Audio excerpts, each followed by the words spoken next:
Hey guys, welcome back. I'm Orlando Santiago and I'm here with my model Melanie once again. And today we're going to be talking about, or actually piggybacking off of one of the segments that we've just done. One of the segments before this was actually how to structure and frame the brow for eyeshadow. So now in part two, we're going to get into eyeshadow. Okay, so now that we've had the structure and the frame of basically the eye done, it gives us a parameter. It gives us limitations. It tells us where to start with eyeshadow and also where to end, so on and so forth, right? All because of the brow. So think of it as a window, that window right there in New York City. You look at it, you can't put a piece of glass in it until you have the frame of the glass in order to measure it, to put it and install it. Same thing with here. This is the frame. I need this frame first so that I can go back in and install, so to speak, with the eyeshadow. Okay, so now we're gonna just go ahead and jump right into what it is that we wanna do. So I'm actually gonna do makeup or eye makeup on her according to her eye shape, okay? And eye characteristics, so to speak. So what I'm gonna do is look at her eye shape. For me, it's an almond shape, right? If you can look closely into that camera right there.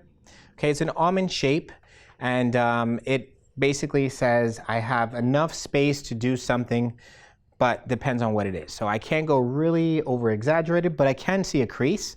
I can see the lid. I can see the separation. I can see the brow bone, right? So I'm not limited as far as what I can do. She has a great eye shape that enables me to kind of pretty much do whatever I want to do. Okay, so I'm going to, though, however, even though it's an almond shape, it's still a little bit smaller. So what my goal is to try to open it or maximize the eye shape as much as possible. So I love playing with textures. I really want to, her eye lid, even though it's a great almond shape, is still a little smaller. I want to build off that. I want to bring some texture to her eye so that it kind of radiates and catches light. Let's go ahead and do that. I'm going to actually take something, again, something fun. We'll create a color. And again, it doesn't have to be natural or neutral. Now we're going to start to play up a little bit. So what I'll do is I'll take some of the blue, right? We'll make something really soft and kind of spring trendy-ish. But we will add a little bit of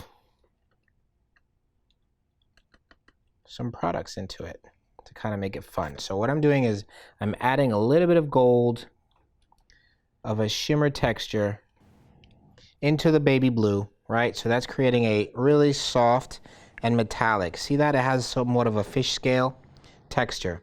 So we call that, say, like a sea green, seafoam green. Yeah, and it has a nice texture to it. So that's great. So what I'm going to do is add a drop of my aqua seal. Okay. And now I can get this thing going. Now, sheer the better, right? Because I'm using this, what we call a cream color base. It's the first color you apply before you apply eyeshadow. Why? Well, because it helps the intensity of the color become more vibrant, okay? So, what I'm gonna do is take it and use it as a base color. I'm gonna just take this and go all over.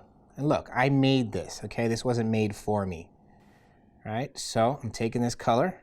Cool, I love it. It's really nice, it's subtle, it's really pretty.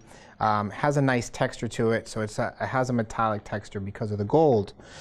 So what I'm gonna do now is find a shadow that's comparable. So I'm choosing a beautiful blue and a beautiful green, right? Somewhere in between there. I'm gonna get, actually these two, and a little bit of a lighter color. So all three together. 1, 2, 3. All right. Beautiful color, okay?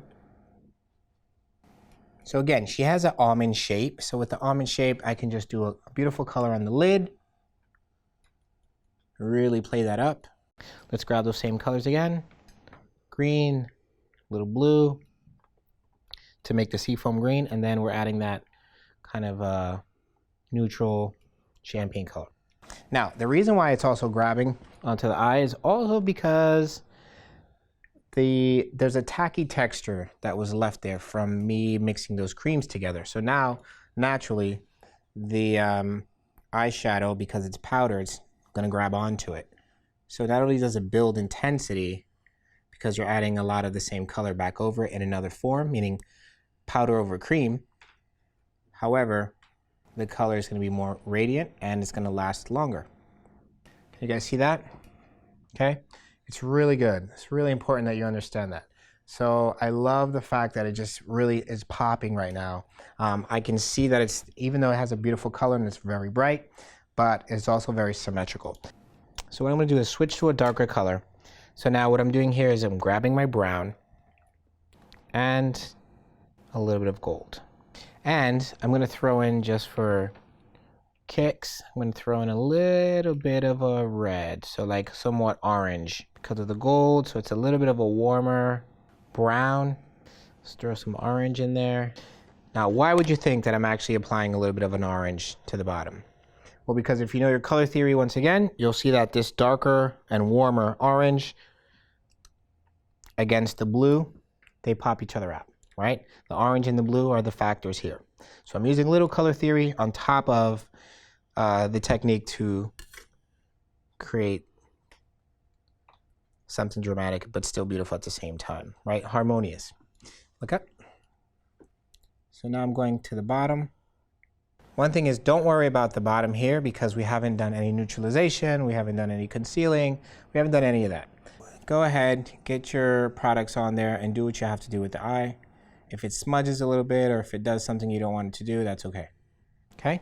But I love that contrast, right? Especially when I go back and add a little bit of a brighter color in here, curl the lash, add some mascara or put some false lashes. This is going to be an amazing finish. Okay, now I'm switching brushes.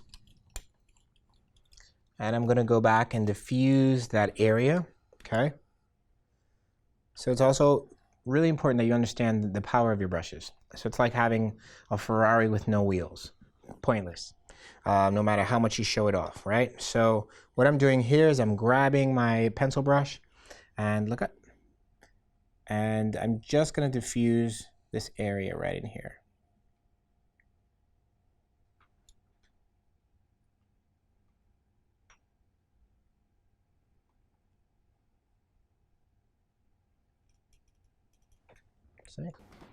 Good. So now what I'm going to do is I'm going to reinforce just a little bit of a color. See that? Just like I reinforced the top where I did a cream, then a powder over, or an eyeshadow. Now I'm going to do the same thing. I did a cream underneath, and now I'm going to go with a softer, more matte eyeshadow. Taupes, deep brown, right? Take off the excess and really build it in. And I'm going from outer corner to inner corner.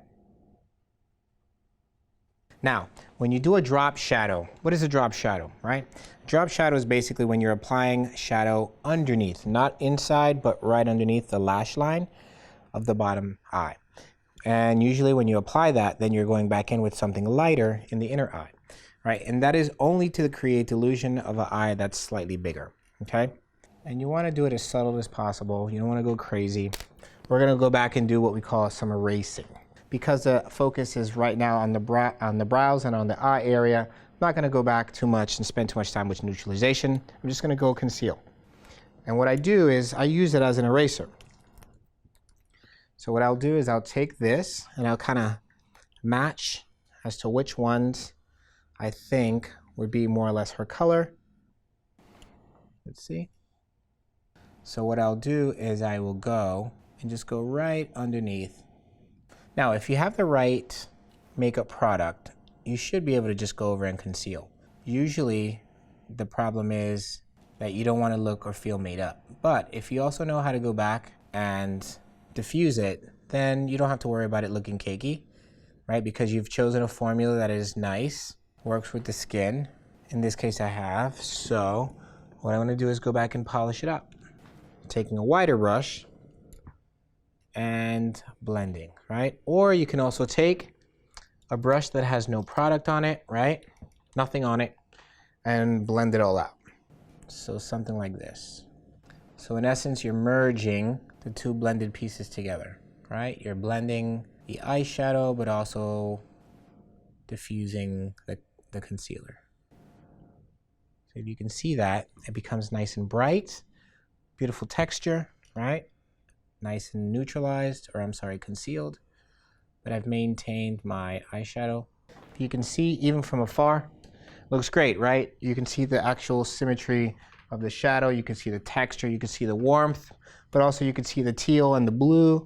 Now I'm going to dance around the skin to finish off. Just lightly applying coverage where needed, just to kind of even it all out.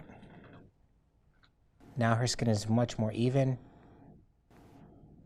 and I can really play on this.